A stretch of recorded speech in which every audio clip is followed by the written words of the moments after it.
hands, and with hardly a scratch on him. I may have picked up one or two. Well, the fact that you came straight to me instead of visiting our resident physiker suggests that you picked up something more important.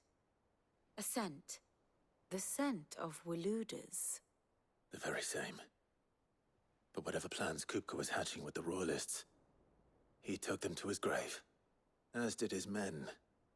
Slaughtered by the orcs who'd taken over the Fang. Orcs, Vivian. I've never seen such creatures in Storm before.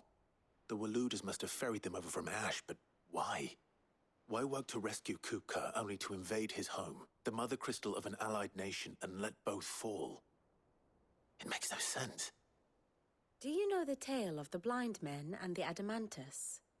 One can often be led astray by focusing too closely on individual details. One must instead see the bigger picture. And what bigger picture is there than my map?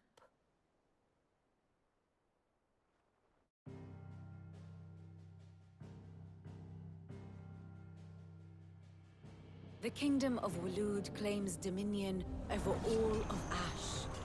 It is a nation forged by the bloody conquest of Barnabas Tharm, the dominant of Odin. The Canvarian War of Independence in 849. The Battle of the Twin Realms in 865. The Battle of Belinus Tor in 873. Wheresoever his armies fought, Odin was found where the fighting was fiercest. But of late, the warrior king appears to have laid his sword to rest. Battle rages for control of the crystalline dominion. Yet Tharm sends not a single ship in support of his Dhalmekian allies. Meanwhile, the Blight ravages great swathes of Ash. Yet warlike Waloed shows not the faintest interest in laying claim to untouched lands. So why go to the trouble of sending an army of orcs into the heart of Drake's Fang, only to make no attempt to claim the Mother Crystal for Waloed? It can hardly be for lack of men. Tharm's armies rival any in the Twins. No. We have not seen the last of the Waluda standard. Odin will ride again. It is but a question of when. And on that day, who will be trampled underfoot?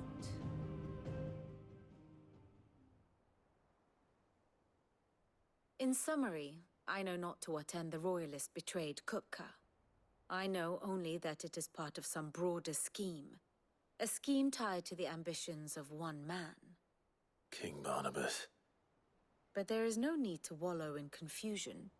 If one is to cure a sickness, one must first identify the symptoms. And your Lord Uncle has volunteered to do just that by keeping an eye on the Royalists' movements. He's really throwing himself into this. Indeed he is. Which means all that remains for us to do is await his reports. Well, not quite all in your case. The people of the Hideaway must hear the news. Justice has been done. Hugo Kupka is dead. The wounds he left that night are still raw. Especially for those who lived with Sid the longest. Tell them that those wounds might finally begin to heal. Consider it the price of today's instruction. I've never known you to be sentimental. What can I say? I am only human. And we are, all of us, sentimental animals at heart. I suppose we are. Very well. I'll go and spread the word.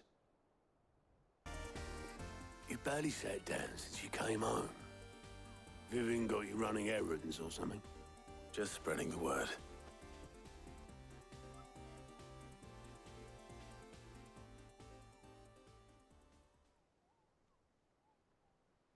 So, the Professor's got a soft side, has she? I'd never have guessed. No.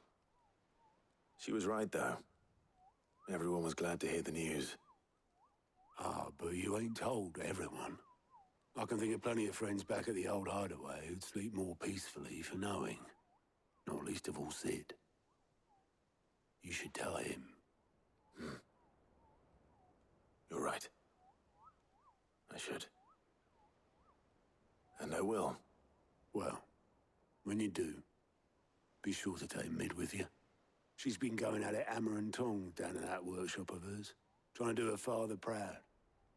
I can't remember the last time she visited the old sod's grave. Very well. I'll suggest it. All right, Clive? What do you want? I'm going to visit Sid, and I thought you might like to come with me. Sorry, I'm too busy for all that right now. I've got to get this thermal displacement stack sorted.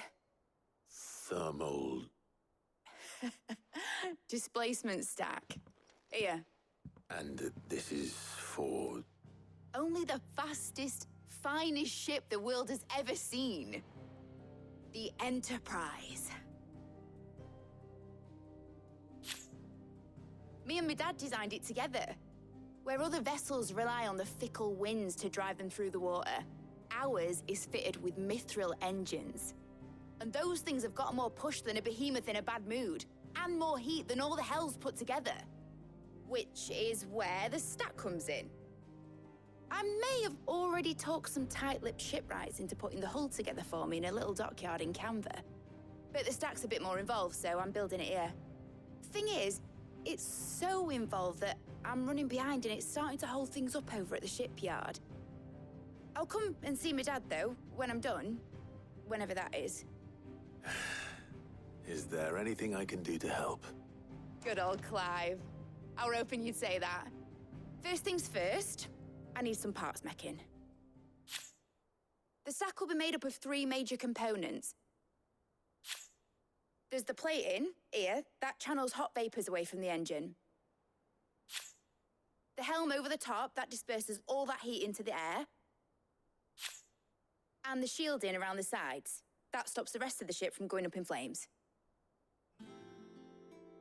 A full suit of armor, then? Probably best to take it one piece at a time. Then you'll need to start with the plating. Everything else fits onto it. I've got the designs and the list of materials here. Show these to Blackthorn. He'll know what to do. I can't make head nor tail of them.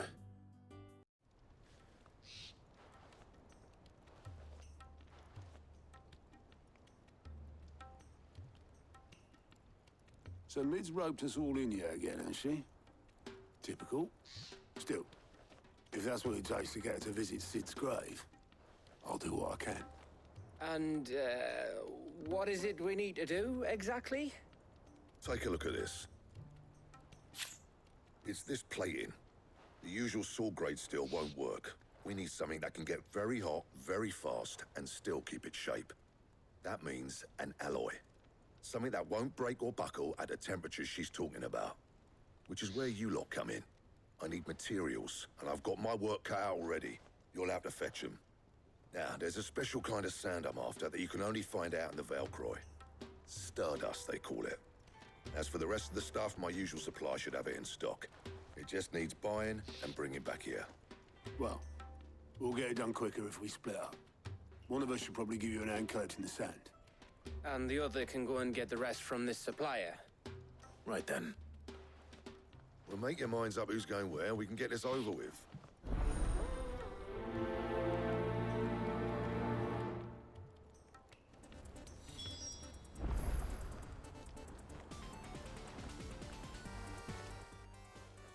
You going after the Stardust then, are you? Which one of these 2 lucky souls is going with you?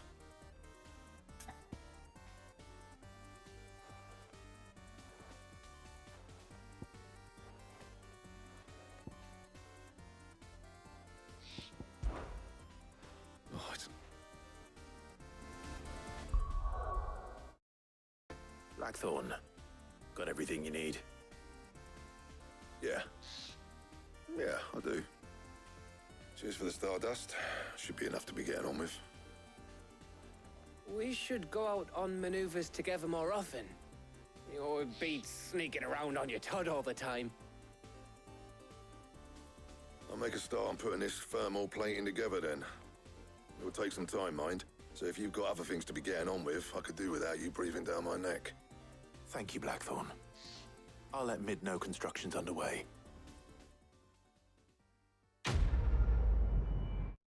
Pleased to hear that Blackthorn's started work on the plating. Excellent. 1 down, 2 to go. So, what's next?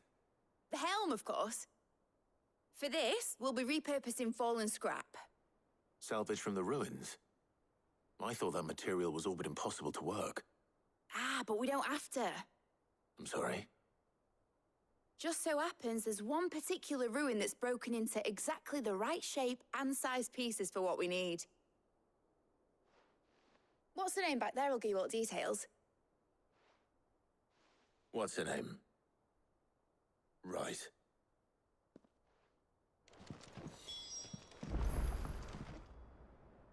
Oh, Sid, is this about the helm? Yes. Mid said I should speak with you. I'll show you the plans then.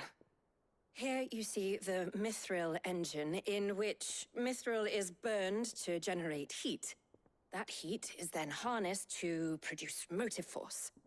Excess heat is dealt with by means of the thermal displacement stack, which disperses it into the surrounding air. Now, were we to rely on thermal plating alone to achieve this effect, the rate of excess heat buildup would far exceed the displacement coefficient of the plating. In other words, the reactor would overheat and eventually explode. This is where the helm comes in. It connects to the plating, you see, and serves as a sort of thermal sink to absorb all that excess energy. Our experiments have shown that fallen ceramics are remarkably thermophilic. They can withstand and absorb levels of heat far above anything we are able to make today. And not only that, they're also waterproof and immune to rust, making them the perfect material for our protective hood. Why, if sea or rainwater were to enter the reactor proper, it would vaporize instantly. The forces produced would tear the ship from stern to... You can stop there. I understand. Mid said we might be able to use parts of a fallen ruin. Where would I find it? Ah, yes. It's in Lorbert's Pass, near Lostwing. The thing is, well, I probably should have arranged to have the pieces we need brought here sooner. You see, a certain unwanted visitor has taken up residence there. It's no longer a matter of just walking in and taking them. It's, going to be considerably more dangerous than that. I see. Then I suppose I'd better deal with this unwanted visitor for you. Would that help? Oh, very much. Thank you, Sid. I'll gather my team and head there right away. We'll meet you outside the ruins.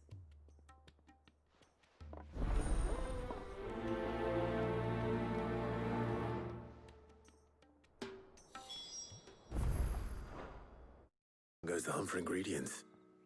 I've only just started. I'm sure everything we need is somewhere amongst all these stores, though. Why don't we split up and see? We'll take a couple of ingredients each. All right.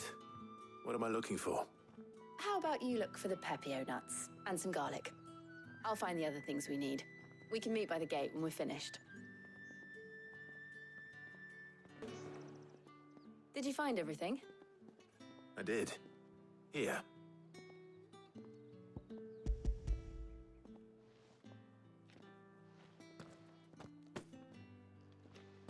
Garlic and pepio nuts. Perfect. Now all that remains is for Harpocrates to somehow turn all this into what Mid needs to keep her engine cool.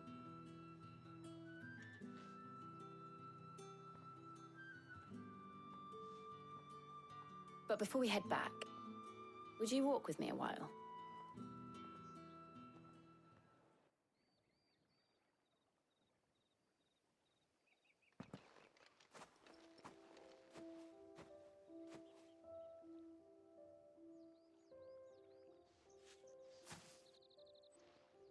Thank you for asking me to help you today.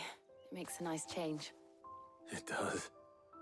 It's good to get away from all the battle and bloodshed for once. Just being here reminds me of when we were children. Do you remember? Walking down Market Street in Rosalith, taking in the sights and smells. How could I forget? What with Torgal's antics. Remember how his nose would prick up at the scent of sausages? He'd go racing away and we'd have to go running after him. We wouldn't catch you now, would we, boy? Is there anything you wanted to buy for yourself while we're here? There was, yes. Well, sort of. Molly in the kitchens told me about a place that sells particularly good pies. Thought you might like to share one with me. I would. Thank you. And I saw some bread.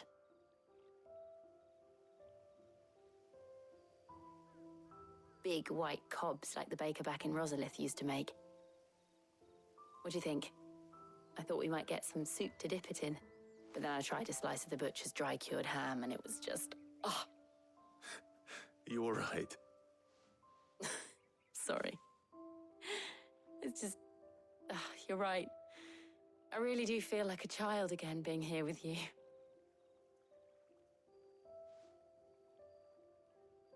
Clive. Is it wrong of me to enjoy this? No, Jill. This is how life should be. And it's how our lives will be when our work is finally done. When we can live on our own terms. I hope so. Thank you, Clive.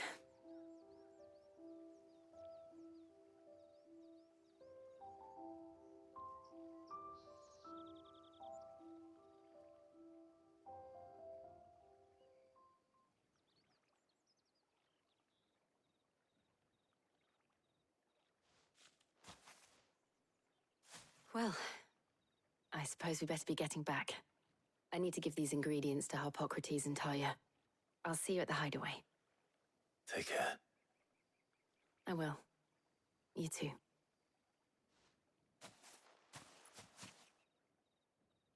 Shielding progressing, Harpocrates. Well, very well indeed. And thanks in no small part to your kind assistance. I was just explaining to Talia how we might best go about preparing the moon dew. And now that we have all the ingredients, we may begin. You can count on me. I've mixed more than a few mysterious concoctions in my time. I'm sure you have. What about the shielding itself?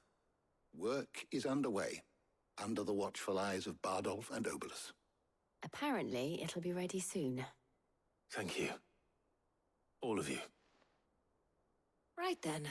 Jill, would you join me in the infirmary? Many hands make light work and all that. Of course.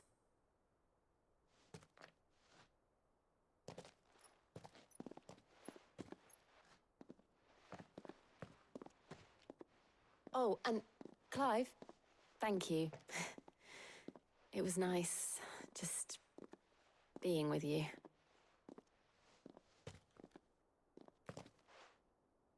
It appears our work here is almost at an end. A shame.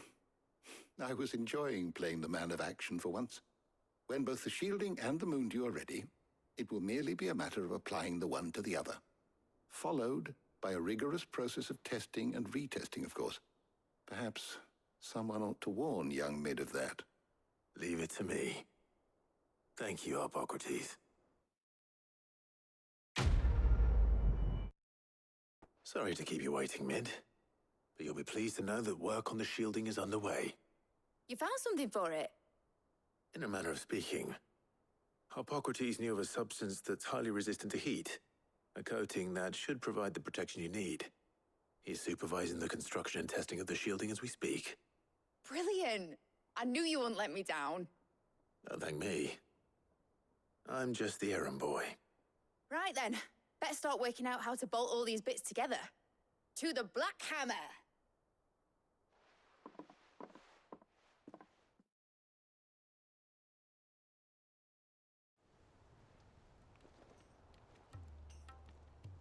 You know, when I got into the smithing game, I thought I'd be making swords and shields, not thermal bleeding didgeridoo-dahs.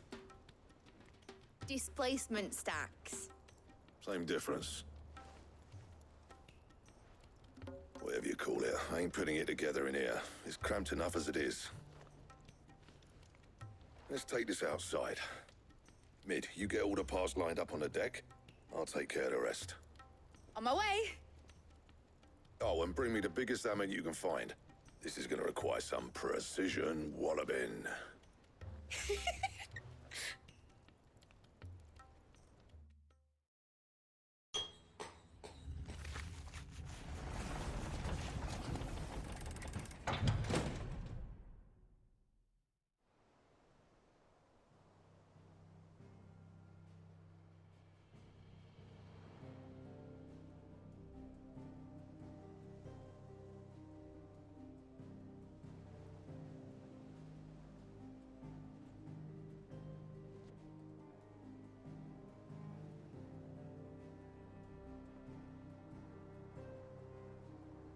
It's finished. It's finally finished.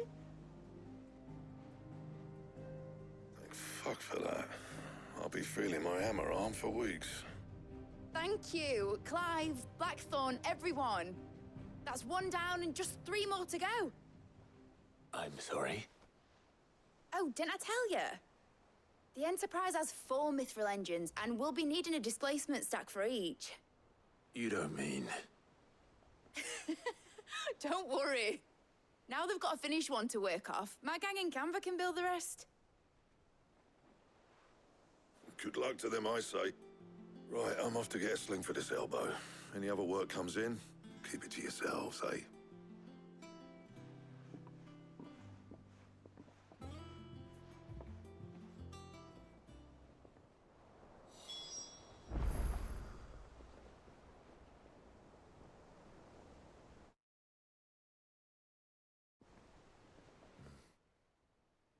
What's the matter? Nothing. Just daydreaming. Thinking about the Enterprise sailing off over the horizon to shores unknown. Searching for a land untouched by the Blight. Just like me and my dad planned. So if the worst came to the worst and every scrap of soil in the Twins turned black, we might still have a chance. That's what she was meant to be. You see, one last chance just in case we needed it. But now she's so close to being finished, I've realized I don't want it to be that. I don't want it to be just a lifeboat for us to cling to if things get desperate. I want people to sail aboard her by choice, not from the lack of it. In a world where we're not just trying to survive, but where we can actually live. I'm working on that. And I'll do everything I can to get you what you want. Don't you always? All right.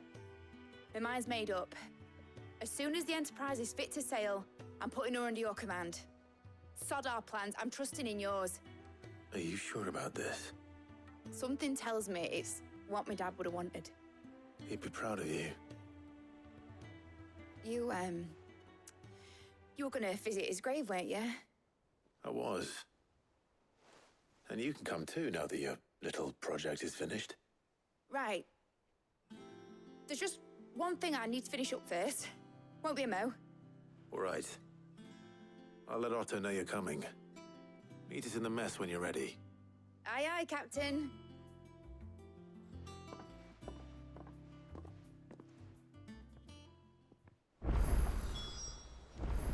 Mid told me she was building a ship.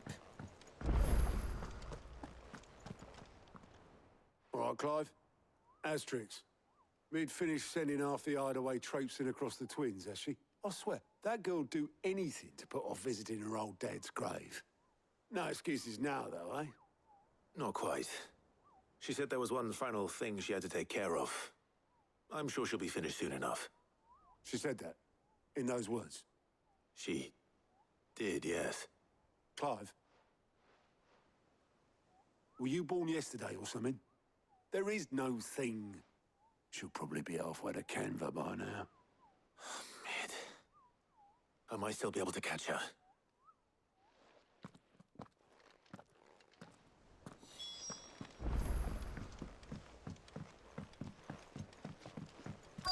Is that the thing Tomes helped to build? Obolus, have you seen Mid? Yep. in a boat, going that way. Then I'm too late. You in a hurry and all, are you? Oh, I offered to take her across, but she wouldn't wait. Just paid for a dinghy and rowed off. Oars going like the clappers. Got some life in her, ain't she? But anyway, I was on my way up to see you, as it happens. Got a letter for you. Urgent, by the sound of it. One of your uncle's men said I was to hand it to you in person, post-bleeding haste. And you're here now. Thank you, Obolus. Don't mention it. What tidings, Uncle?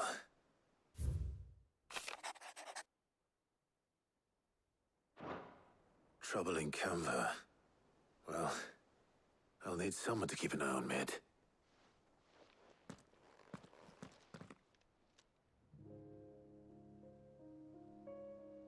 So what?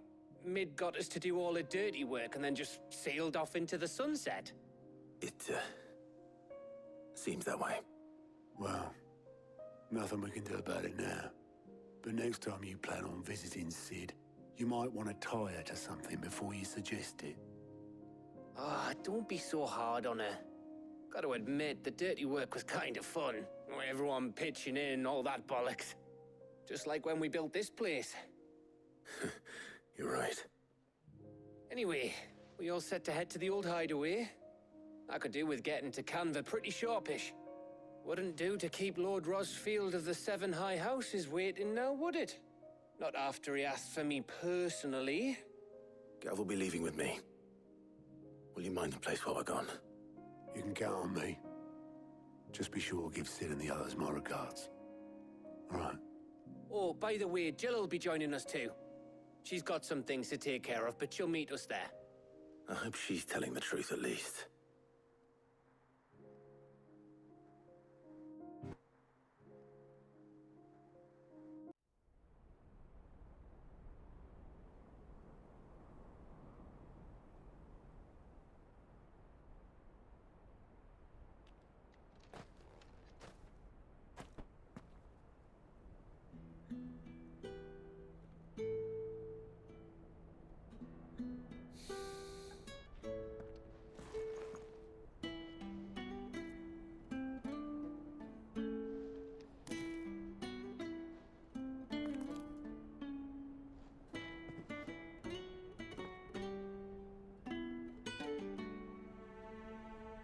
Well, Sid, I remember what you told me. That if no one is listening to what you have to say, you may as well not say it.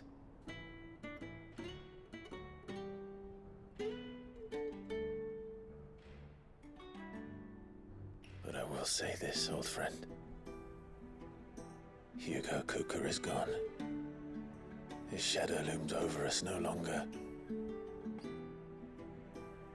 It's a pity the Phoenix can't be in two places at once. If he'd have been with us, maybe he could have done something for the Lost. Not even the Phoenix can bring people back from the dead. Life has a beginning and an end. So we must live while we have the chance. And not as slaves to the crystals, but as free men. May we join you?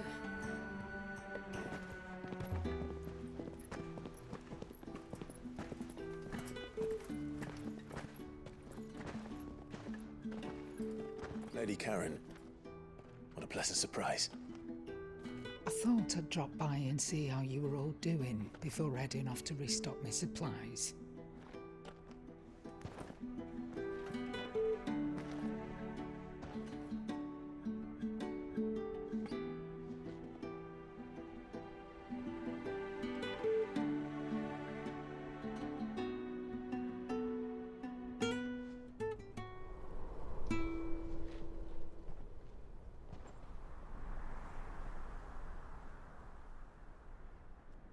It wasn't the most scenic view back then, but it were never as bad as this.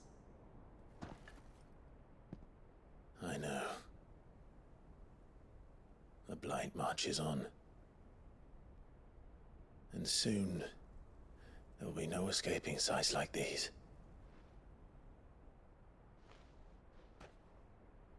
So our mission remains unchanged. We cannot stop until every Mother Crystal is gone, and their thirst for ether with them.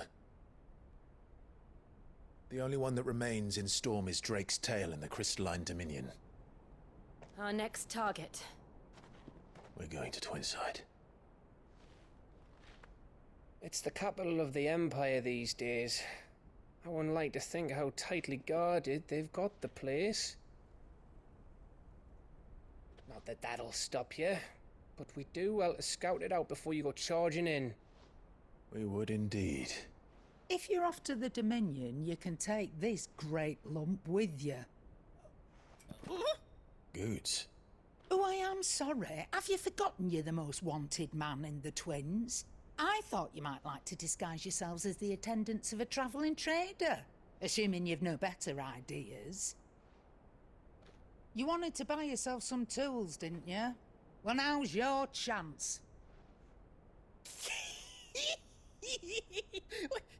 You're letting me go? With them? Oh, thanks, Nan! Stop that! You'll break me bones, you great galoot!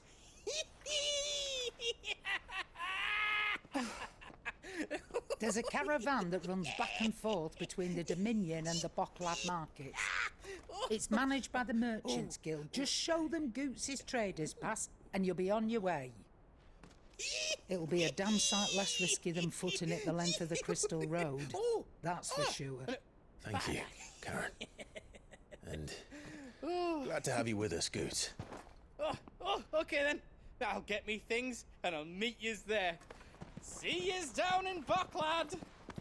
Get off! Me poor fingers! Jill, you're with me. Understood. And Gav? Already on my way, Captain. Be careful. Aren't I always?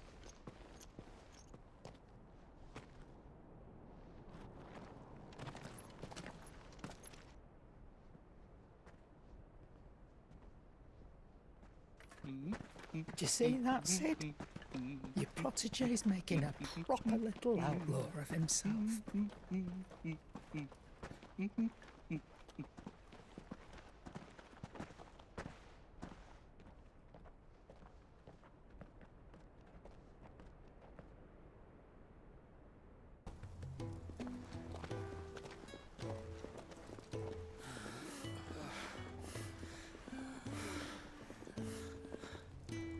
He was always too clever for his own good, was Sid. Saw the world for what it really was, while the rest of us were content to go along with the lie we were shown. And it can't have been easy, bearing that burden alone.